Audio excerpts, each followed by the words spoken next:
sin darse cuenta que aquel momento era el centro de la historia. Fijaros lo que aquí Juan nos está diciendo. El pueblo judío durante generaciones han estado simbolizando y anunciando el Cordero. Aquel Cordero era la señal de la redención y de la liberación del pueblo de Israel, no solamente para el tiempo de Egipto cuando salieron, sino de lo que habría de venir más adelante. Y por fin, aquel acontecimiento que anunciaba la ley, que repetía el pueblo de manera ceremonial año tras año durante generaciones, lo tienen delante de sus ojos. Quieren celebrar su ritual sin darse cuenta que el ritual se está cumpliendo en aquel hombre en la cruz. El Cordero de Dios que quita el pecado del mundo estaba en la cruz. ¿Recordáis a Juan el Bautista?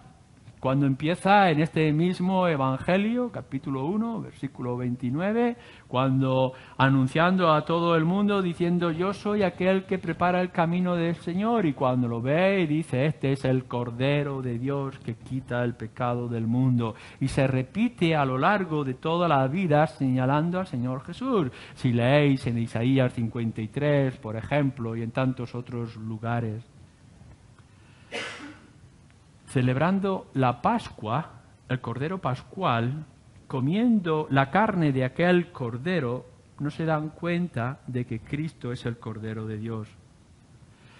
Y sabéis que muchas veces los rituales religiosos, las tradiciones, no nos permiten ver la realidad del acontecimiento. El cumplimiento de la palabra de Dios estaba delante de sus ojos y su ritual religioso no les dejaba ver. Hay tal velo delante de ellos que quieren ser religiosos en todos sus aspectos y limpios y puros delante de Dios y no se dan cuenta de que están perdiendo la perspectiva real de la obra de Dios, que es su Hijo Jesucristo en aquella cruz. Se quedan con el símbolo y no se quedan con el significado del símbolo. No os sorprendáis que esto lo señalemos constantemente con respecto a los judíos y que no nos olvidamos de las tradiciones de hoy.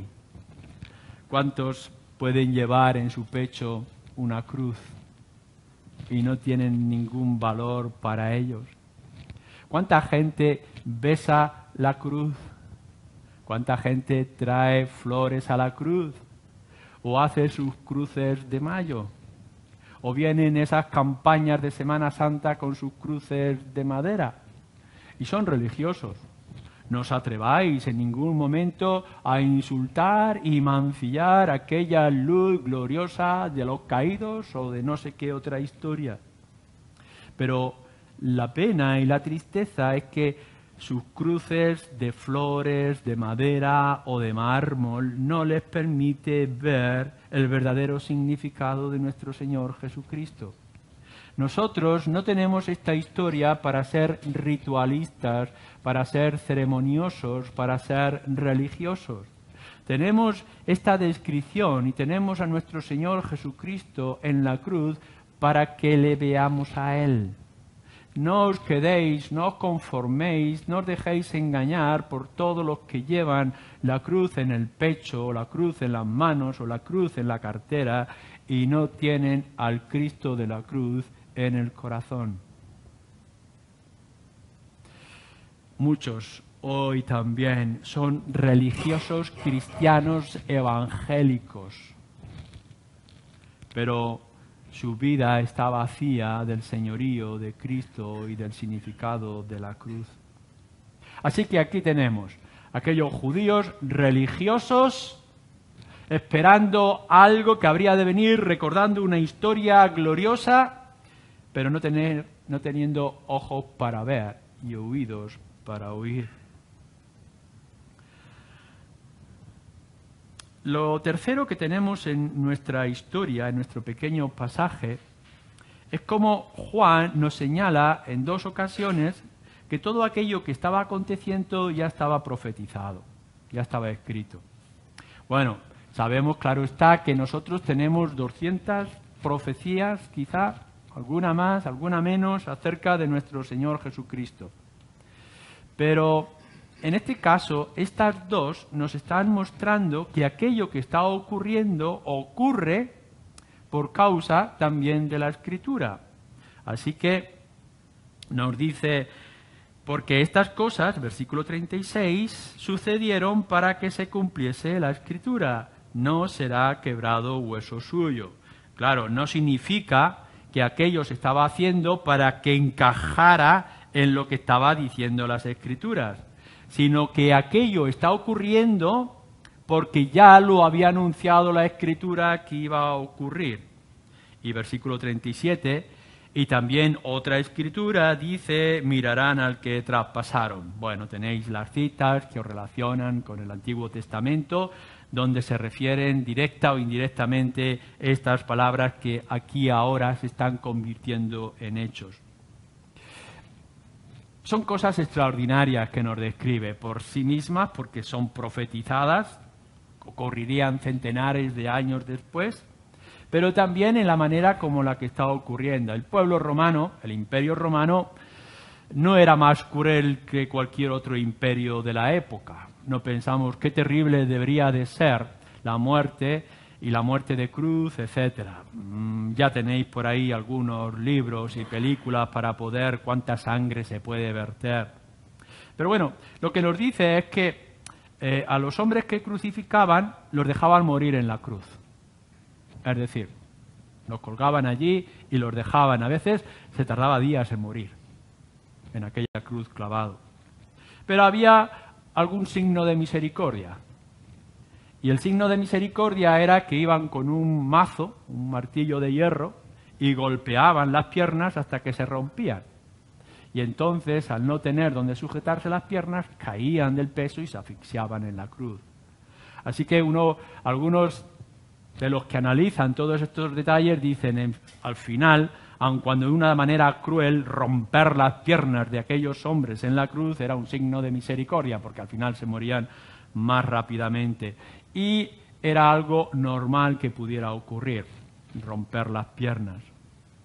Pero cuando llegan a nuestro Señor Jesucristo, no lo rompen. Juan nos dice que estaba clavado en medio de otros 2 hombres, otros 2 criminales o ladrones, y de alguna manera rompen las piernas de uno, rompen las piernas del otro, pero no rompen las piernas del que está en medio. Y uno podría llegar y decir, ¿por qué? ¿Por qué esta excepción? ¿Por qué estas circunstancias? Quizá porque se dieron cuenta de que estaba realmente muerto, o porque la Escritura fuerza los acontecimientos. Es decir, la Escritura ha dicho que no se iban a quebrar los huesos. Pero más que esto.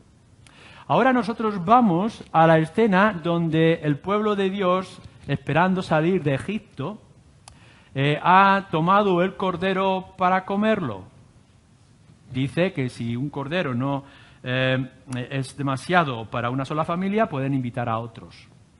Y tienen que darle, cocinarlo de cierta forma y darle hierbas amargas y prepararse las ropas, etcétera, da detalles. Y dice, al cordero pascual no se le deben quebrar los huesos.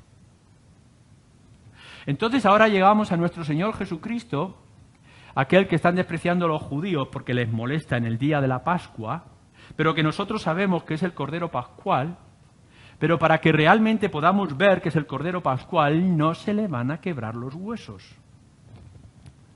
Entonces, lo que nosotros tenemos evidencia es que aquel hombre no está muriendo por una mera casualidad de las circunstancias, sino que realmente no se le van a romper las piernas porque Él es el Cordero de Dios. Y así dicen las Escrituras que debe de ocurrir, como en Zacarías capítulo 12.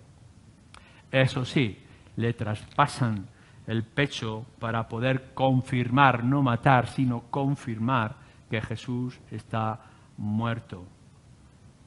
Más adelante nos dice también que aquel hombre que está en la cruz será esperanza, mirarán al que traspasaron. Bueno, si es el Cordero ya muerto y muerto en la cruz, no es necesario que se le traspase. Y nosotros decimos, no, la Escritura ha dicho que aquel que va a ser nuestro Redentor será traspasado. No se quebrarán sus piernas porque es el Cordero Pascual, pero sí se le traspasará. Así que, si bien es extraordinario que se cumpla una profecía del Antiguo Testamento como esta, Cristo es el Cordero y sus piernas no serán quebradas como no se quebraban las piernas de los corderos que se tomaban en la salida de Egipto, de la misma forma aquel hombre tiene que ser traspasado porque nosotros veremos aquel que es traspasado. Isaías 53, nosotros seremos curados por sus llagas, por sus heridas. Toda la Escritura en el Antiguo Testamento nos anuncia, nos dirige, nos profetiza acerca de Cristo. Y en el momento mismo que empezamos en el Génesis, hasta que llegamos a Malaquías, que es el último libro que tenemos en el Antiguo Testamento, todos esos libros están señalando aquel que había de venir. Y no cesaremos de descubrir a nuestro Señor Jesucristo anunciado, profetizado y a nosotros guiándonos hacia Él. Así que ahora nosotros lo vemos en la cruz y decimos, esto no es así porque sí. Aquel hombre que es el Cordero de Dios y que realmente murió en la cruz es aquel que las Escrituras anunciaban y que nosotros necesitábamos. Y entonces llegamos a la cuarta razón por la cual tenemos este pasaje en el libro. Nos dice, versículo 35, y el que lo vio da testimonio y su testimonio es verdadero y él sabe que dice verdad. ¿Para qué? Para que vosotros también creáis. Y en el versículo 37 dice, y también otra escritura dice, mirarán, no miraron, mirarán al que traspasaron. Entonces, ¿qué es lo que nos está diciendo Juan? Bien, este pasaje que vosotros tenéis en esta tarde delante de vosotros no está como un mero documental, un análisis de historia, ni siquiera es un tratado acerca del dolor o de la muerte o de la cultura judía romana, no está para que busquéis misterios y cosas extrañas y profundas solamente dadas para algunos estudiosos. No, no está para nada de eso. Este pasaje está para que creáis.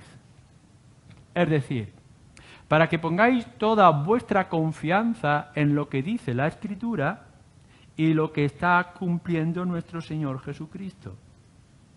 La Escritura nos dice que la única esperanza de los hombres es el Hijo de Dios, descendencia de David, que vendría a cumplir todo lo que se anunciaba en el Antiguo Testamento en su persona. Y por tanto, aquel que está en la cruz es el cumplimiento de todo lo que decía las Escrituras. Nos está diciendo de que es necesario un rescate, que necesitamos un liberador y que eso no se hace con algún tipo de sacrificios, ofrendas, dinero superficiales, sino que la paga del pecado, la liberación, es con la sangre de aquel cordero. Lo que nos dice la Escritura es que con la sangre de aquel cordero que el pueblo de Israel tomaba antes de salir a la calle, tomaron la sangre y golpearon los dinteles de sus puertas haciendo señal para que no murieran los primogénitos. Y ahora se nos dice a nosotros que la sangre derramada de aquel hombre en la cruz, que es la del Cordero que quita los pecados del mundo, es la sangre con la cual nosotros seremos liberados delante de un Dios airado. Es decir, lo que se espera con este pasaje y se espera con toda la Escritura delante de tus ojos es que creas. No que te haga más místico, no es que te haga más religioso, no es que te haga más ritualista, no que te hagas más sabio, no es que tenga más conocimiento, sino que te rindas. Que te rindas a la obra perfecta y completa de nuestro Señor Jesucristo. Que te des cuenta que ya no te queda nada por hacer, sino confiar en Él, plena y totalmente. De tal manera que nos dice también que ahora tenemos una tarea, y quizá una de las tareas más extraordinarias y más sublimes, aun cuando más difícil de descubrir: poder mirar a aquel que traspasaron. Id conmigo al libro de Hebreos, capítulo 12.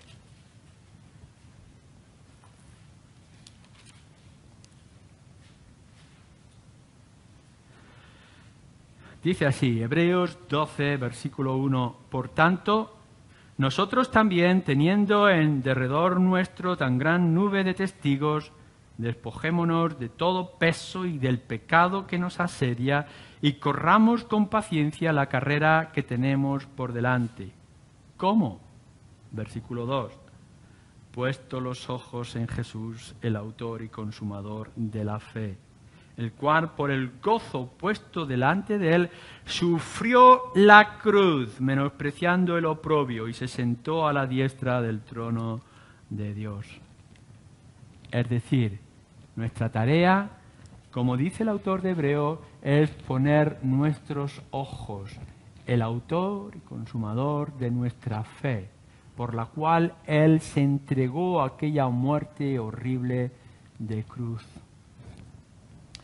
No tenéis que poner una cruz en la puerta de vuestras casas, ni dibujar una cruz en el dormitorio cuando vayáis a dormir, ni tatuaros en la piel una cruz, ni llevar una cruz en el pecho o en las orejas. Lo que necesitáis es poner vuestros ojos en Él por medio de la fe. Confiar y confirmar que nuestro Señor Jesucristo vino y cumplió, y que Él fue clavado en aquella cruz porque era el que decía ser, el dado por el Padre, el Cordero que quitaba nuestros pecados. Y si ves que tus pecados pueden ser borrados por aquella obra de Jesús, por la sangre suya, entonces tu mirada, tu esperanza, tu buscar estará completa en Él. Mírale, porque Él es tu Salvador y Él es ahora por siempre tu Señor. Amén.